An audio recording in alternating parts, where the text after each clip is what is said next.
All right, so we're gonna get right into it. Yeah, I was checking out your page on Facebook. We Facebook friends.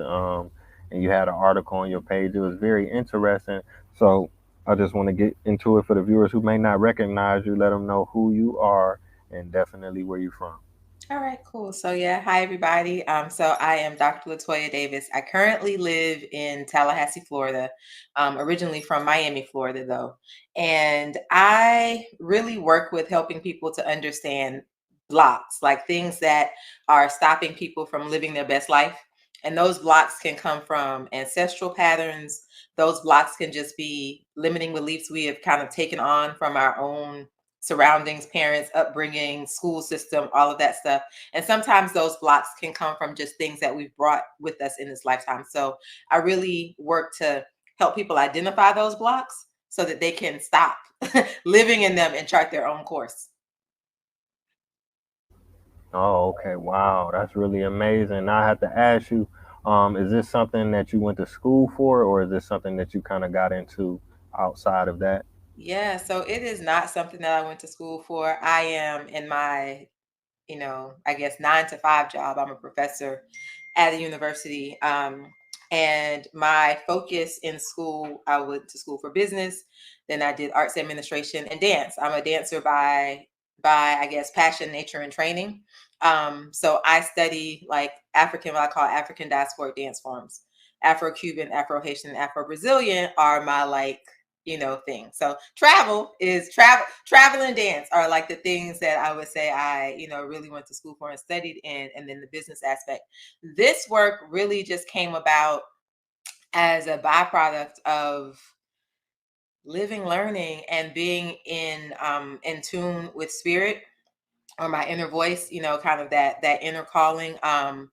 I was going through a divorce, and in the process of going through divorce, I was like, really, it's a divorce and separation is a moment to really just take stock and reevaluate a lot of things. And so I was in kind of the reevaluation process and realized that there were patterns and things that I was doing that were really counter to kind of who I had been for the most of my life, right? And so in me trying to understand why I was basically repeating these things and doing these things, I was like, in my mind, I knew didn't make logical sense, right?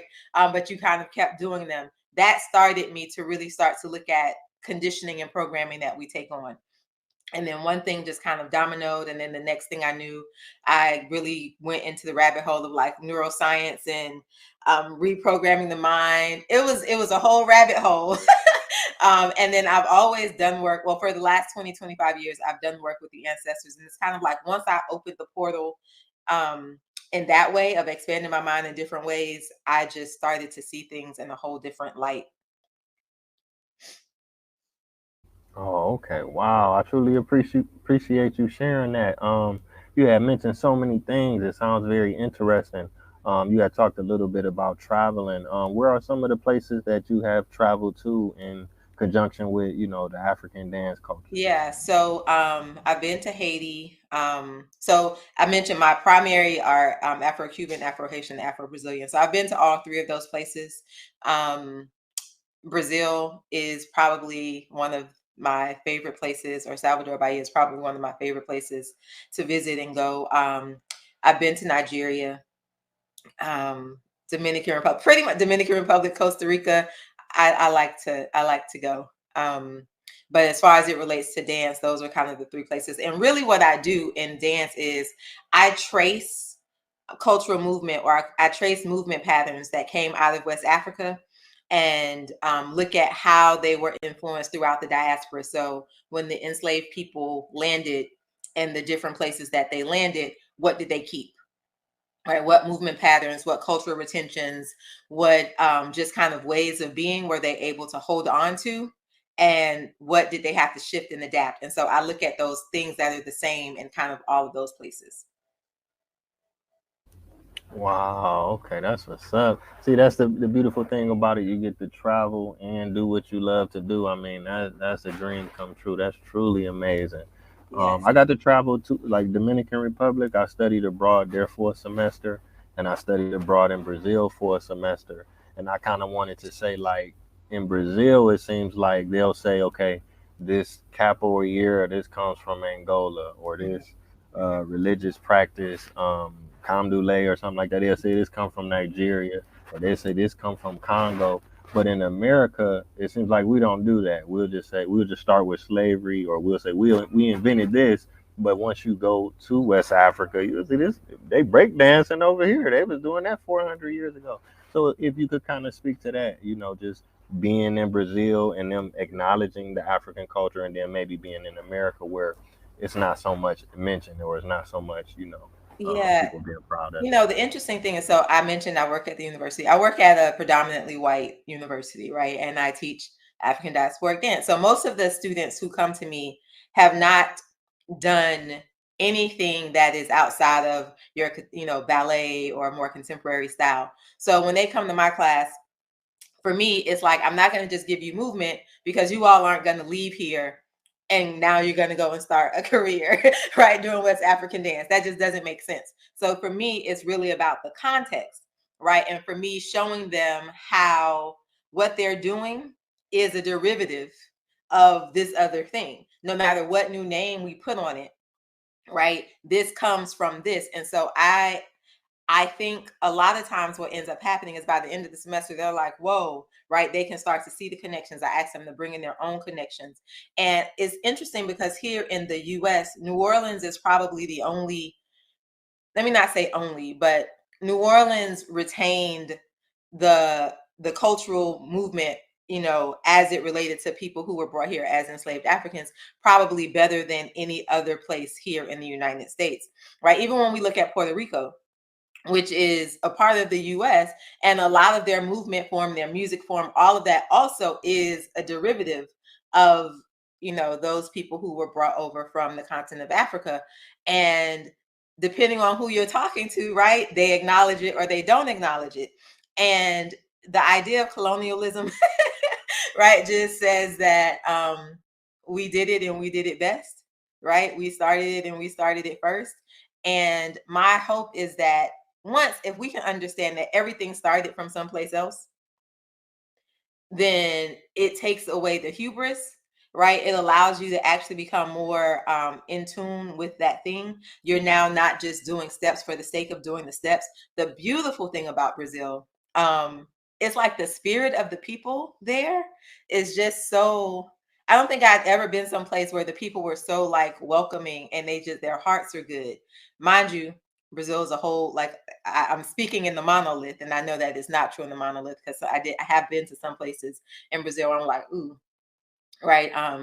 But because of the colonization, or because of the influence that happened in Brazil, they were able to maintain in really large pockets that cultural retention, right? It didn't get as washed down or as washed away as it happened here in the US.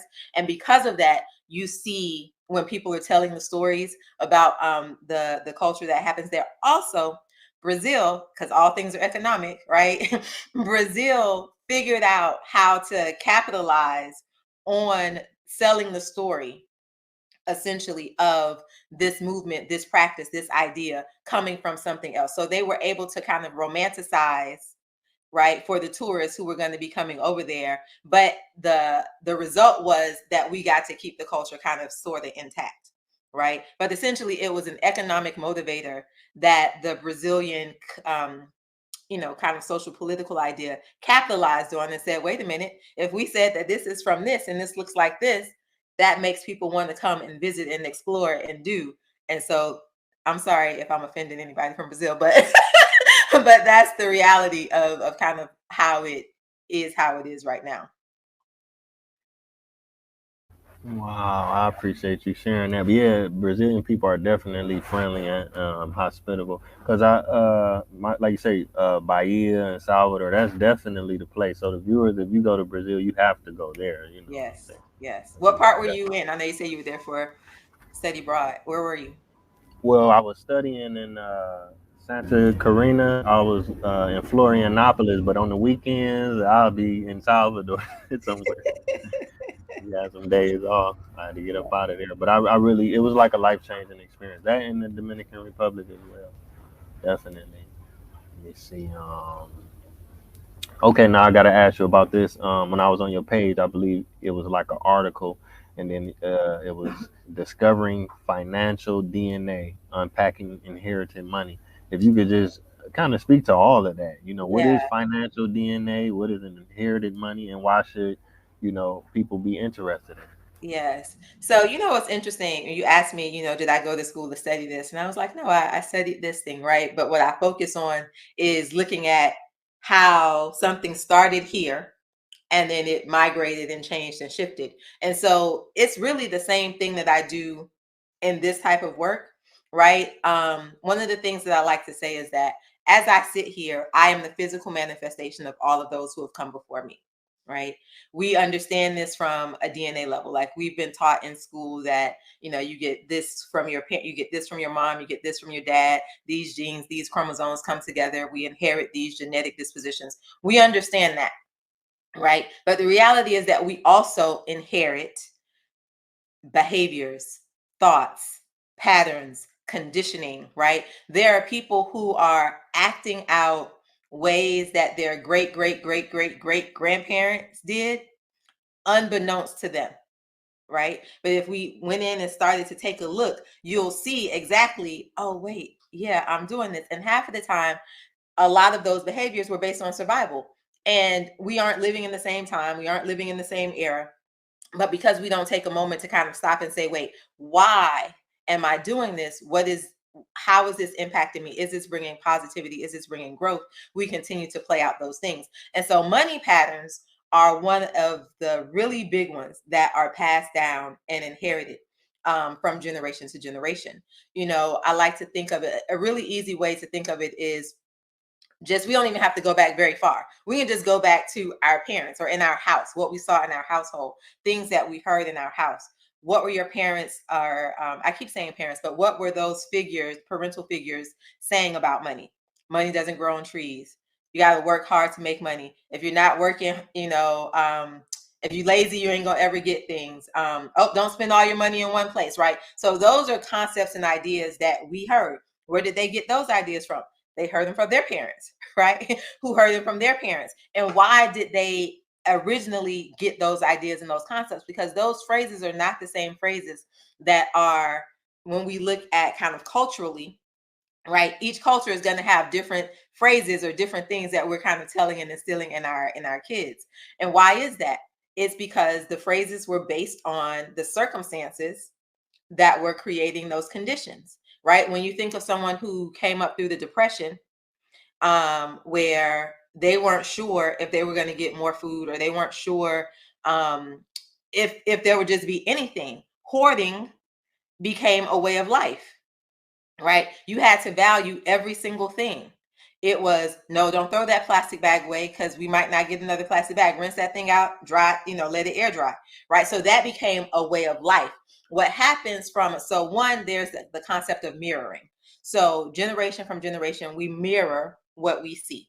That one's a really easy one to understand, right? I was raised in the house. My mama said, nope, we don't throw this away because we might need it again. I do it. I have my kids. I teach them the same thing.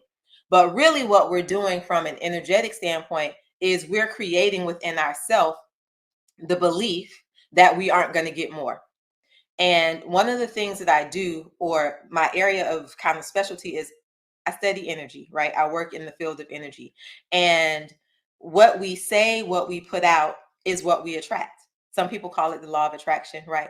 It's much larger than that, but in the simplest form, we'll go with that. So what I say and what I believe is what I put out. So if I'm thinking that everything is lack, if I'm thinking I have to save this because no more is going to come, you know what happens? No more comes, right? Because the mind can't tell what is real versus what's fake. The only thing the mind says is, oh, wait, this is the input that's coming. Now I have to make sure that I can fulfill this input. So the mind creates creates the conditions to fulfill the input that you've put in yourself. So, like I said, we can understand it from a mirroring standpoint, but there's also something that happens scientifically, right? So this idea of epigenetics. So we're clear on DNA. We understand that one. Epigenetics is basically similar. It says that there are ways of thinking, being, and programming that are within our system that has come from previous generations.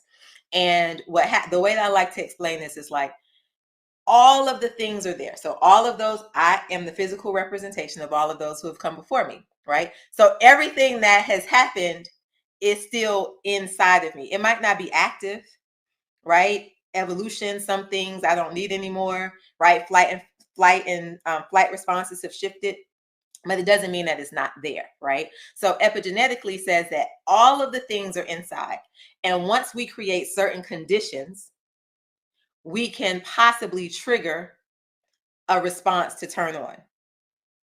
So if we put in enough of the right conditions, then that condition says A plus B plus C means that I must flip this switch. And then that flip switch on. And then we start to just act out a program. We are not aware of it. We didn't, actively go out to seek it. But something that happened in our past was triggered by the environment that was happening in our future. And so our financial kind of blueprint, is one where if we look at somebody who they work hard, this is a really good one. I get clients a lot who work hard. They get their money. Getting money is not an issue. Keeping money is an issue, right? And this is a pattern. So this is when it's a pattern is when we start to say, let me take a look at this. And why does this keep happening? Right? So they're constantly able to bring the money in. But at the end of the month, at the end of the week, every time it's like, where'd the money go? If we take a look back, right? Once I've kind of gotten into a client's genetic or financial DNA, right? Once we kind of gotten in there, it could come up to that generations ago. There was one person who they became like their family had a lot of money, and they became the people that everybody came to. Like anytime there was a crisis, it was like, oh, Bill's family has the money. Let's go ask Bill.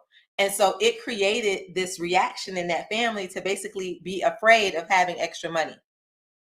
So it shifted the imprint of that family to now we're only going to have enough money to do the things that we need to do. Because if we have more, people will come and ask us for money. And they didn't want that. So it's like those are the types of things and ways that imprinting kind of shows up and we start to live it out. That was a lot. Was that good? No, no, that was profound. Wow, it's so amazing to hear you kind of break those things down because I've thought about some of those things, but just to get it my mind is still processing everything you said, and I know from my family like some stuff like I hear my mom say when we was younger, like oh when we was growing up, the house caught on fire because of this, or sometimes it might be superstition, sometimes it might be something that happened, and then you get older and then you hear more stories, and you be like, "Oh, that really did happen. That's why I act this way, or that's why I always cut all the lights off before I leave out the house, or unplug everything." But it's something that really happened, whether you know it or not, or you may see your older brothers and sisters doing it, and then they're like, "Well, this is what happened." But Mm-hmm. so I really appreciate you breaking that down. Yeah, there is this like, I don't know, we'll just call it like a tale, right? Where it says, and I've heard many versions of it, but I think it kind of brings that point home really, really well. It's like we would go to family dinner, and I think they were making a pot roast, and they would always cut off the ends of the pot roast, right? And so as a child, you're just watching your parents cook, and you just know that when I go to cook the pot roast, I got to cut off the front half, I got to cut off the back half, I put it in the oven. Won't ask no questions. That's just how we cook the pot roast, right? And then I think it says like they went to dinner with like their great great grandmother, and the grandmother was like, why'd y'all cut off the ends of the pot roast? And it was like, well, no, because that's what you did. That's how you taught us how to do it. And she was like, well, it was because my pan wasn't big enough to put the whole thing in, right? So there was no real reason, but it was something that had been passed down. It was locked in. We thought that there was a reason we were doing that thing. So all this time, it was just because it was necessity, right?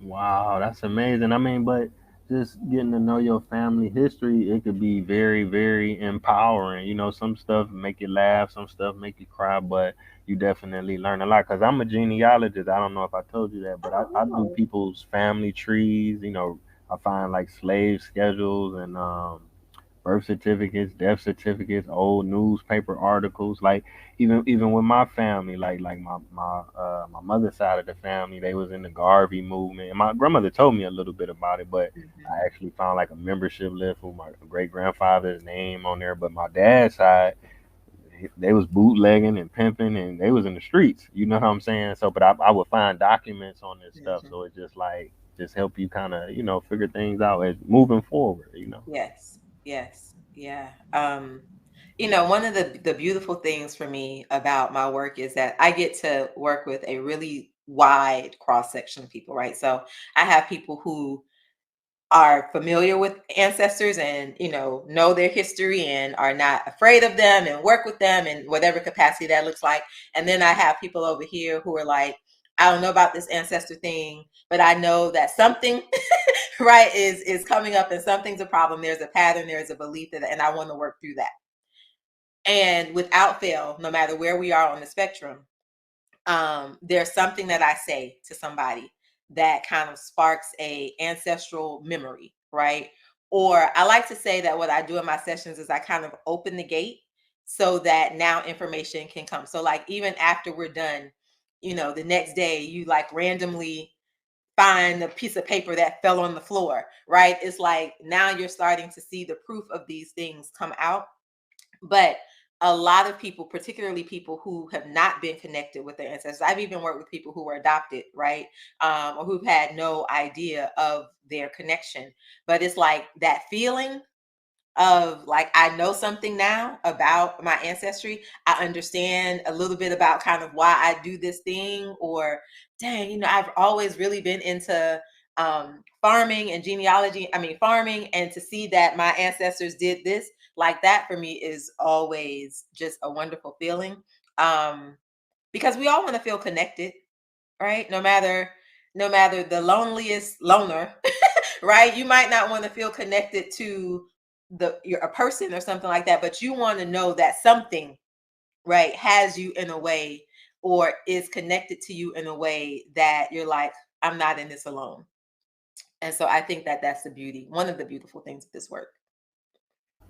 Yeah, yeah, most definitely. Wow. Let me see. Now you have courses and classes and stuff like that. I mean, if you could talk about that a little bit. I seen you had a Breaking Ancestral Chains 4-day live intensive. Yes. You got a podcast. You know, if you could just kind of go into that for the viewers Yes. who want to get to the next level and they can reach out to you and. Yes. So I do. I have a collection of either kind of self-paced, e-courses that you can find on my site. Those courses will deal with ancestors. So again, kind of the primary areas that I work with, right? Ancestors, just trusting and tapping into your intuition. So I call that your, self-mastery, self-empowerment. So classes that deal with that, classes that deal with understanding who you are at soul level. I come from this belief in this system that the person you see here right now, I am not only the collection of those things that happened to me from the time that I was zero, to now. I am the collection of the things that have happened to me in previous incarnations, right? And so when we come here with that, we sometimes have to deal with that stuff. People call it karma, whatever it is, right? So I have classes that help you understand kind of your soul's path, purpose, mission, and ancestral stuff, and then that self-empowerment. And I also do live group coaching. So we're actually getting ready to launch a live group coaching program that is tied to the ancestor healing model. So I've talked about understanding the importance of kind of how those ancestral things impact us. They impact us financially, they impact us through relationships, they impact us just really how we show up in life. Right. And my thing is always, I never want to just give you the information and then you don't have anything to do with it. Because information without solutions is like, what? Why are we doing that? So I have a live 3-month group coaching program that is about to launch where we will be uncovering people's kind of ancestral limitations and blockages and things. And then we work through the process, it's called My Ancestors Keeper. So it's an ancestral lineage healing program where we uncover them, we release them, and then we rewrite the narrative so that you're able to live the life that you want to live and move forward. All of my courses, be them live, be it the group coaching, be it the self-paced, can be found at chicourses.com. And Chi is CHI. So chicourses.com. And then also, I do have a YouTube page that I am committed to getting back to being regularly on. I used to be pretty regular, and my dad passed at the beginning of this year. And so I'm just now kind of jumping back into, really being out and doing things in a more systematic way. But on YouTube, you can find me at Dr. Latoya Davis. And on social media platforms, it's just Chi Healing Institute. So I'm typically pretty easy to find if you're either looking for Chi Healing Institute or Dr. Latoya Davis. I'll pop up. Okay, okay. Wow. Thank you for sharing that. Now I can ask you this. I don't know if you had touched on it or not, but have you thought about doing like a book or a documentary, by you traveling and going, you can bring a lot of that Yeah, information, full so circle I and keep have it a not book. thought about doing it as regards to my traveling, but now you got me like, huh, right? Because I do retreats as well. So like last year we did a retreat in Costa Rica. This year we're doing Mexico. I'm gonna do ancestral healing retreat. So I do retreats and go to these places. Now my wheels are literally turning right now. I'm trying to bring myself back. But I do have books out. So if you go to Amazon, I have books on a really wide range of things. I love affirmations. I think affirmations are kind of one of the easiest ways to retrain the mind. And when you combine affirmations with kind of a task that takes the thinking mind away, it allows that to imprint a little bit easier. So I have affirmation mandala coloring books around three different topics. One is about finances, one is about empowerment, and then another is just like really living your best life. So it's really just affirmations that you can use singularly, use as a collective to kind of help reprogram yourself. And then I have a journal, a guided journal that takes people through a 21-day process, again, to understand who you are at soul level. I used to teach one of my top classes used to be this live class that I was doing, and I just got to the point where I didn't have the capacity to kind of keep up with the amount of classes that I needed to have. And so I turned it into an e-course. And then I was like, you know what, because I'm not there, let me create something that my students can use. And in the process of writing that book, the universe was like, no, I want you to make it available to everybody. And I was like, really? Okay. But I listened, I was obedient, I followed, and it's actually, well, it's my second bestseller book. Um, and this is a really crazy story about that. So I mentioned last summer I went to Costa Rica for a retreat, and this young lady was like, I think I know you. No, she said, do you have a book? And I was like, yeah. But I'm like, in my mind, I'm like, but no, you wouldn't know it. That was my exact word. I was like, yeah, but you wouldn't know it. And I was like, well, what do you do? She was a student. She was from Germany. She was from Germany. She was a student studying in Belgium. And she said, the short version is, she said that her professor, she was studying, she was a psychology student, which was why I was like, there is no reason you would know my books, right? She said her professor had one day in the lecture, like, put up a list of resources that they could use as like other fields of psychology to study. And she was like, and I recognized your picture in your name. And I was just like, oh my gosh, right? That was one of those moments of like, when we are guided to do something, it's not your job to figure out the what, the why, the how, right? I say that I try to lead a soul-led life, meaning that when my spirit tells me to do this thing, that I trust that it's going to be the right thing and I do it. But just to be in Costa Rica, with somebody from Germany who was like, yeah, your teacher recommended your book to me, was just like mind blowing. So yeah, that was my detour story. Wow, but that's phenomenal. That's just a reminder, like you say, you planted some major seeds for you to be in the States and somebody to be from Germany, to go to school in Belgium, Yes. or to come all the way around, and then you met them in where was y'all at? Costa Costa Rica, Rica. somewhere. So Yep, Costa that's Rica. man, that's amazing. I mean, you can't take moments like that for granted. So that just makes me and hopefully the viewers just recognize, looking forward to the work that you have, ahead of you. So Hmm. that's major. Yeah. Let me see. Now, okay, we're about 30 minutes in. So, one more time for the viewers, if they want to contact you, they want to follow you, they want to Yes. purchase, a course Yes. or something. Yeah, so again, my website is chicourses.com, which is CHICOURSES.com. On that site, you could pretty much get to any place you need to be, right? It'll have my live courses. And again, that upcoming program we launch on Sunday, March, I think it's third.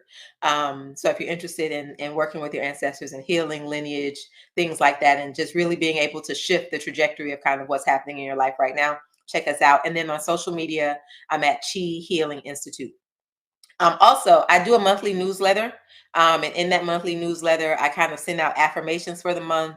Um, Typically, some type of activity to kind of help you transition through the month or stabilize or meditate or ground. It really depends on the energy that's happening for that month. But if you go to that website, chicourses.com, you'll see a little pop up box, that says join my mailing list. And if you join that mailing list, you can subscribe to my monthly newsletter.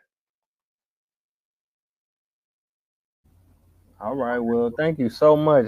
This been a phenomenal episode. I mean, I'm definitely still processing the information. I got to go to the website and check out what you got going on, and hopefully the viewers will as well. I want to thank you so much for coming on the platform, and just keep up the great work because you're going into a field that we really, really need a lot. A lot of people could utilize. Like you say, spiritually and learning about their family and things like that.